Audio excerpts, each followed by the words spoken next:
let's get to the New York side of things. The New York Liberty, man. That was an amazing sports night last night. I do not have YouTube TV, so I had WNBA up on the big screen. I had the Dodgers up on the iPad, and I had Sunday Night Football up on the Mac. And that game last night was going back and forth between the Lynx and Liberty. Finally won 67-62, despite Breanna Stewart and Sabrina having probably one of their worst games I've ever seen. They still able to bring it home. Loud crowd out there in Barclays. A lot of celebrities were out there. Tell me, what's the pulse of the city right now? How you guys are feeling? We'll talk about the Yankees in a minute, but just tell me what this championship means to the city. Well, the funny thing is, right, the WNBA has definitely gotten a ton of more nationwide attention because of the Caitlin Clark, the Angel Reese, all that stuff. But for the most part, the Liberty were still pretty popular in New York City, right? Like, it's the one WNBA team, so you don't really split the fan base, right? So even though, it made it look different across the league, like, there was always some pretty solid support for the Liberty in New York City. Definitely not like this year. I mean, I guarantee you Barclays Center has never been that loud last night. Definitely not. Definitely not, but it's beautiful, man. Like, we haven't had a championship parade here in almost 30 years, 16 almost. Years, 17. Since really the Giants, right? Yeah. Like, that's the last time we really had a parade. So, our mayor Eric Adams just announced the parade at Canyon of Heroes. So, that was the one thing I think people were wondering. It's like, all right, they played at the Garden for most of their franchise, but they're in Barclays Center. Like, is it going to be a Brooklyn parade? And I ain't gonna hold you. There was definitely that's the name of the show. I ain't gonna hold you. There was definitely no pun intended. There was definitely a big part of me that felt like if the parade was in Brooklyn, it wouldn't really feel like a championship parade in New York City. The fact that it's going to be at the Canyon of Heroes, where the Yankees go down, where the Giants went down, right, and in Wall Street and in the financial district in the middle of the city with the ticket tapes and all that, I know the energy is going to be incredible for New York City there. And it's what I felt throughout this entire year. I said in the beginning of the year, the Liberty are going to start off the championship vibes in New York City. And then it's just going to be a steamroll of people like you, people from around the country being sick of New York sports, because you was going to see so much high level, even if they don't go to the championship. You gotta understand, I'm 37 years old. I've seen so much mid in my 20s that I just wanted competitive sports. And now that you see that every team in New York matters, even the bad ones, you're gonna get sick of watching this for a while, but you gotta finish the job one way or another. So the WNBA championship finally coming to the New York Liberty, one of the original teams in the franchise's history, in the league's history. It was beautiful. And low key, I love that the WNBA are petty as hell. Like, I love that the coaches talk shit. Oh yeah, she went up there like we were robbed. Dog, like, every time like an NBA team loses the championship, they're always saying that's oh man, it was the better team won. They were great. Yeah, like that. They say everything that's supposed to say. They are masters in coach speak in the NBA. The WNBA, they don't give a damn. Like, they are literally letting people have it. And to me personally, I love it. I love the fact that you give them bulletin board material. I love that it makes this victory that much sweeter, honestly. You think I give a damn who got fouled at the end of the game? You think I care? Exactly. You think I give a damn that people was getting treated out of calls? I do not give a flying fuck. Okay, a championship. A championship came to New York City, and that's all that matters. That's actually the question that I have for you. But first, I got to do this real quick. The last time you was on the show, I told you that a certain WWE legend was COINTELPRO. Now, I know you still collect checks, but you can blink twice. You can tap the table twice. But it seems like that COINTELPRO thing was kind of right. When you listen to a certain presidential campaign and a podcast with a certain WWE superstar, see, kind of right. I mean, you ain't wrong. I definitely saw. But hey, I can't go against the male Beyonce, bro. I ain't doing that. I ain't doing that, though. You are totally right on that.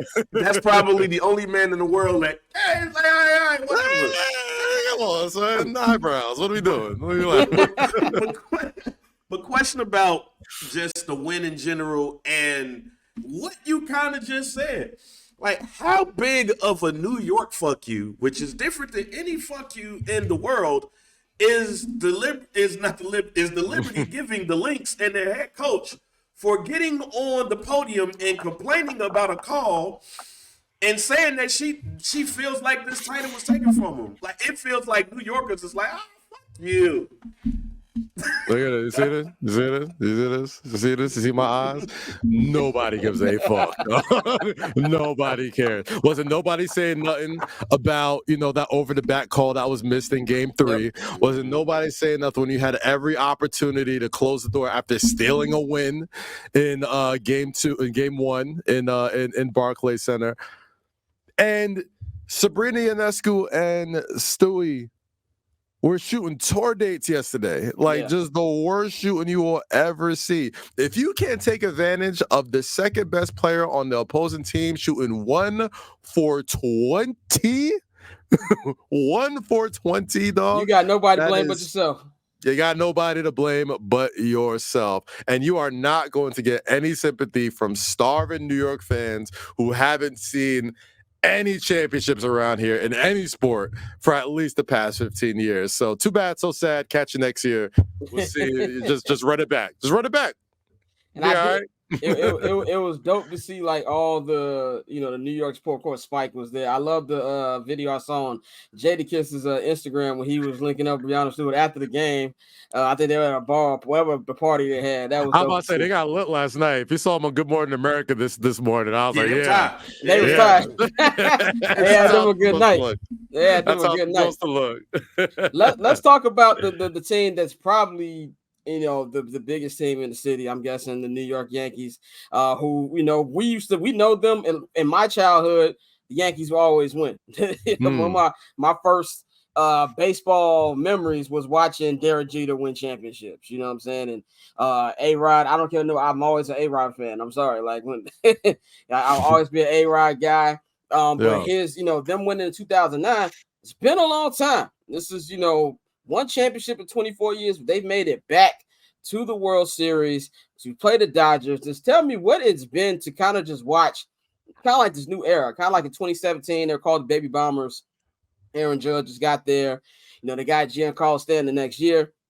How they've been with the different disappointments they've had, and kind of the Yankee mystique has been gone for a while. To have it come back, and now they're back in the Fall Classic.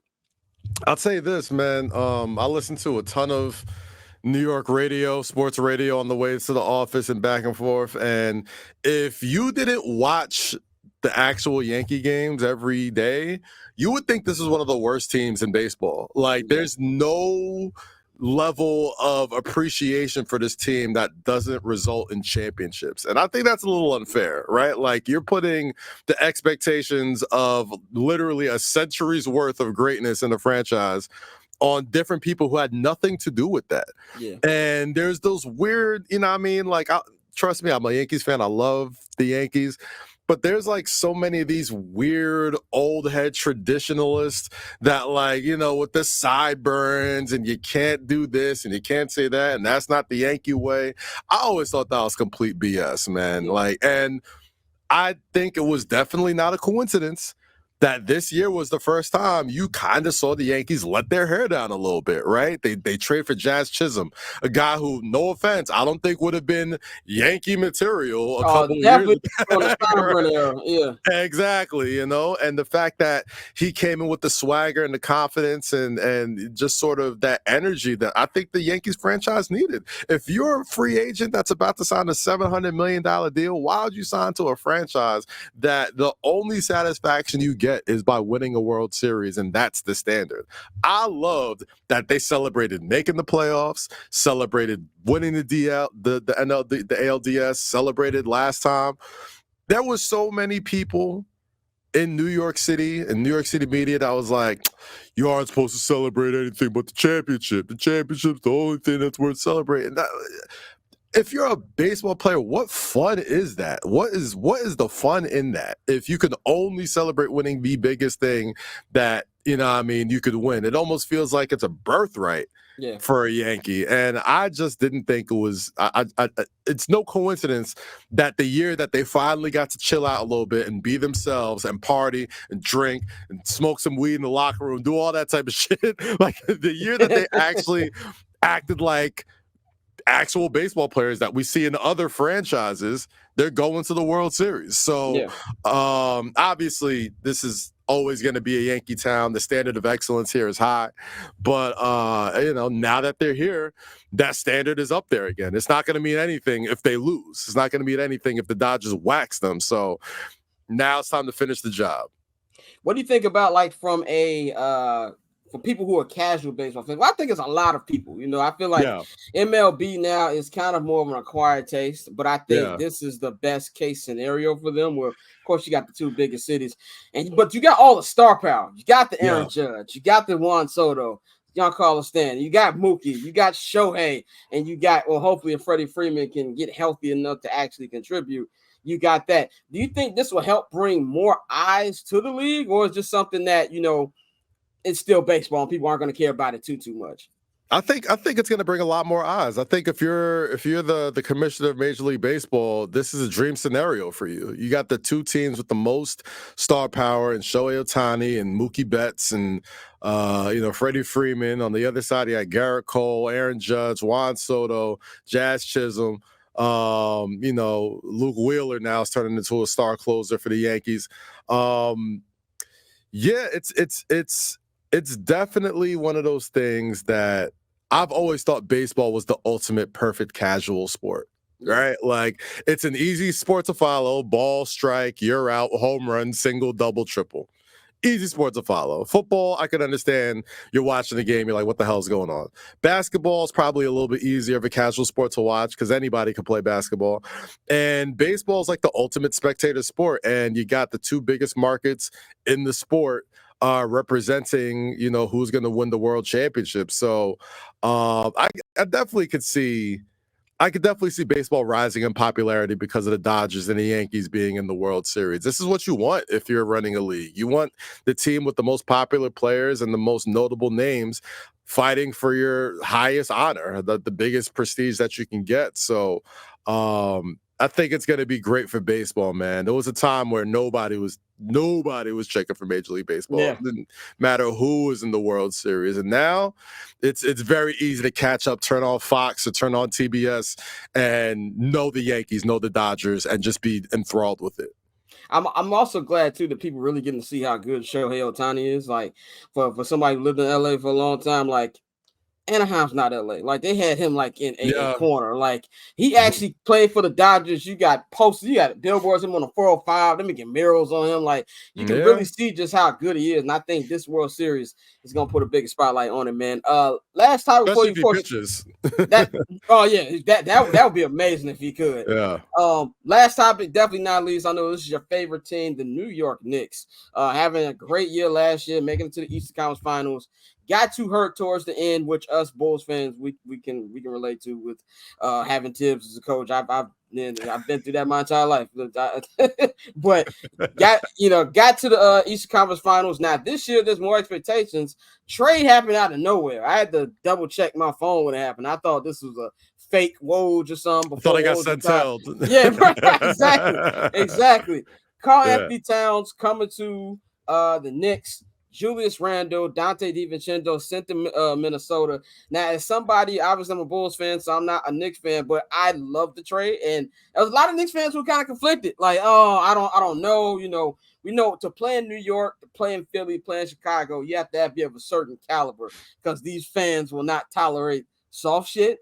But I see from a basketball perspective, I think this took y'all from being an Eastern Conference contender to being a NBA championship contender with the caliber of player that Karl Anthony Towns is. Tell me what you feel about the trade and what you think about the Knicks' chances this year to join the Liberty and having a parade down in Manhattan.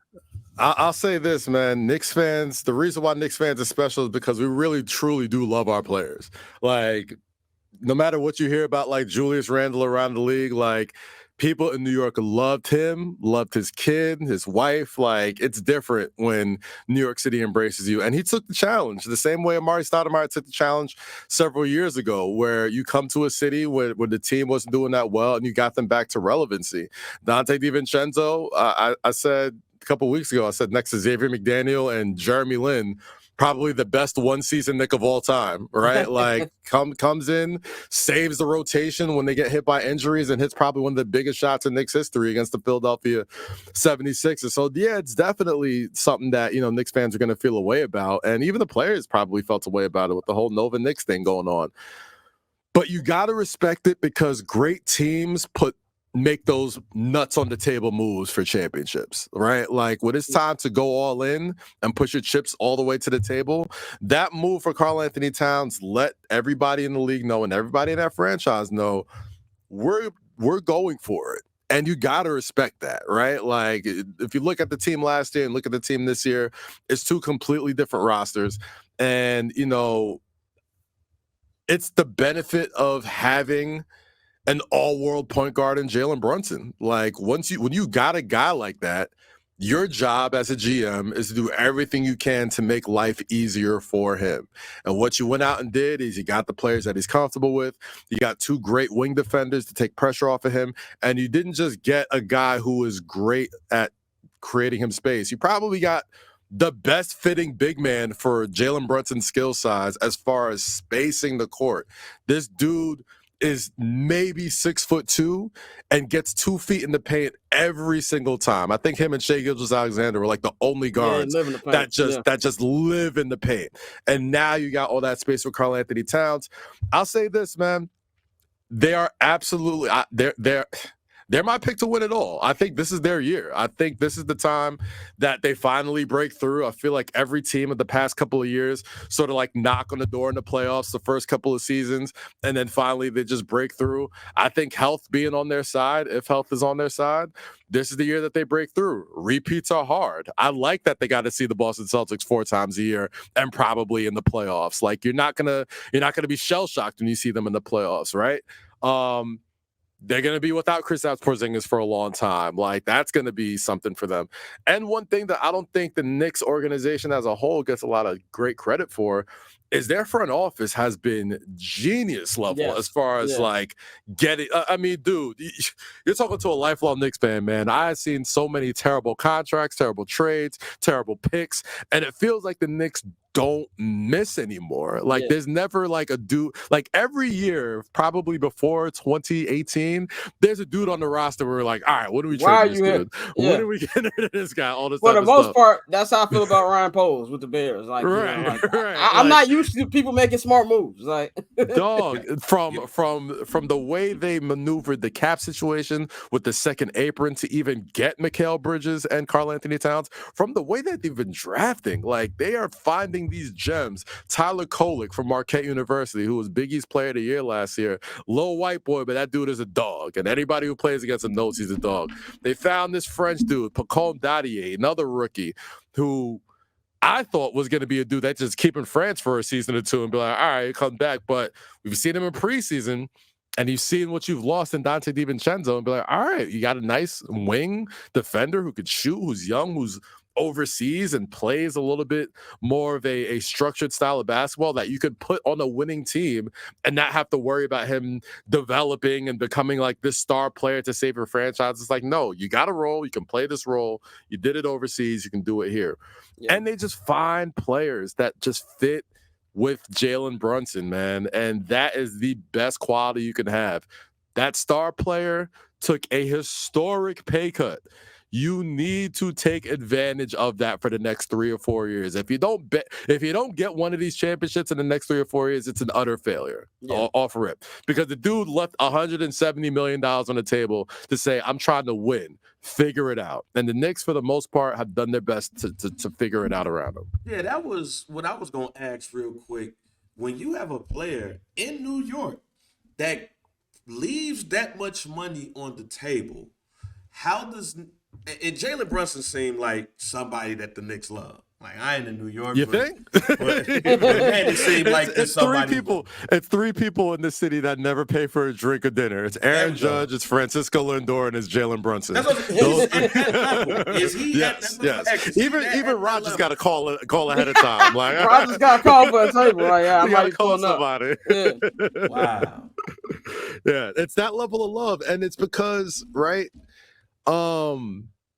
his style of play, the ability to leave that money on the table, and it's not like he's really leaving money on the table. Because when you're good in New York, dog, let me tell you something. In the past 3 weeks, I've seen more Jalen Brunson billboards, ads, endorsement deals than any athlete I've probably ever seen playing in New York City, next to like Jeter.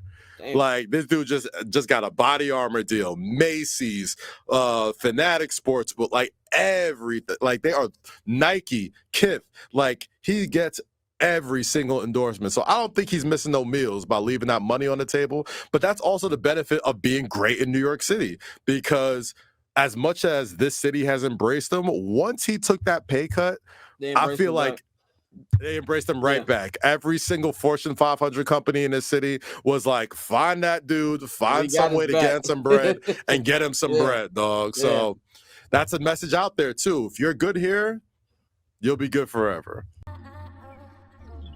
So cool. Triple double hat trick, I know the code too.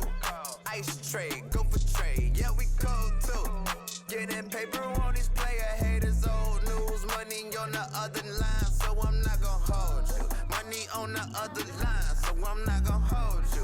Money on the other line, so I'm not gonna hold you. Money on the other line.